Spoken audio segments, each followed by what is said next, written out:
came out in 2022. Now, this is basically the final film in the Blumhouse reboot of the Halloween series. This takes place roughly 1 year after Halloween Kills. And here's the thing, though. Michael is back. But this time, instead of being this absolute force of nature, he's just this geriatric guy who can barely even stand up.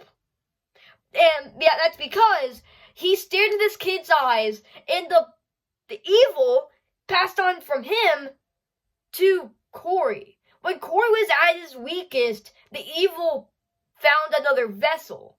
Because obviously, at this point in the franchise, Michael Myers is an absolute freaking fossil. He is an octogenarian at this point. So the evils had to find a new vessel at this point, and they found that in Corey. So, yeah. And now people who say that this is not a very good Halloween film, I strongly disagree for 3 reasons. Reason number 1 is that this is a perfect bookend for Michael Myers.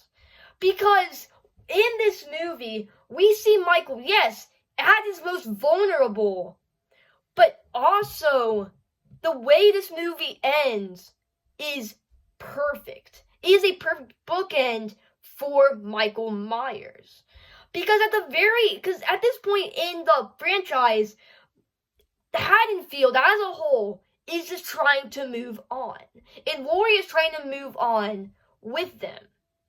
So at the very end of the film, the whole town of Haddonfield joins around this giant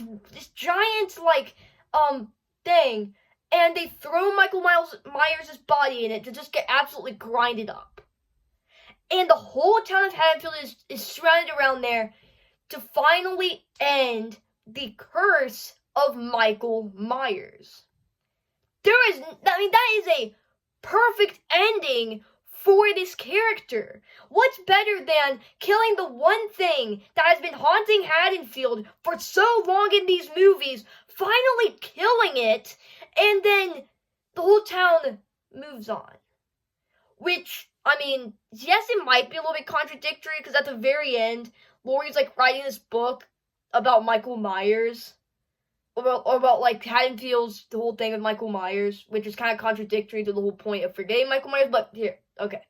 Reason number 2, the kills in this movie are phenomenal, because, there are so many good kills, and yes, almost none of them are with Michael, most of them are with Corey, but still though, there are some great kills that take place in this movie. A lot of them especially take place at a junkyard, which is it's towards the end of the film, but all throughout, there is pretty creative kills and very good ones.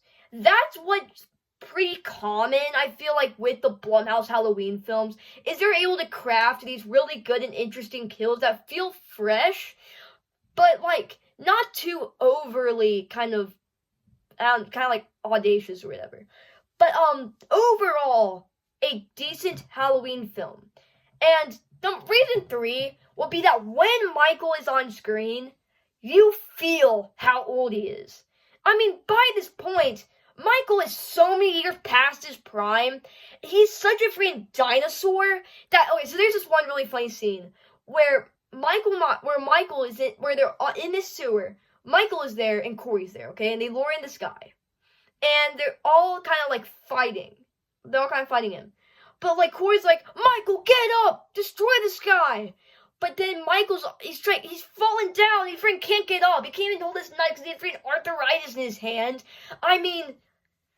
But when he actually does come back, and Michael Myers is alright, I'm gonna have to take this evil back now, and he kind of takes back control. And then once he actually is fighting Laurie, he's going around Haddonfield again, the kills really shine. And also once Corey dies, the movie really shines too, because I actually didn't really like his character. I thought he became kind of annoying, actually. But, overall, for what it is a pretty good ending to the Blumhouse Halloween franchise. And though a lot of people did not like it, and even I think Blumhouse didn't have a whole lot of confidence in it because it came on streaming the same day as it came on in theaters. But yeah, overall, I really liked it. So yeah, guys, if you guys enjoyed this video or any of my other content, please subscribe, and I'll see you in the next one. Goodbye.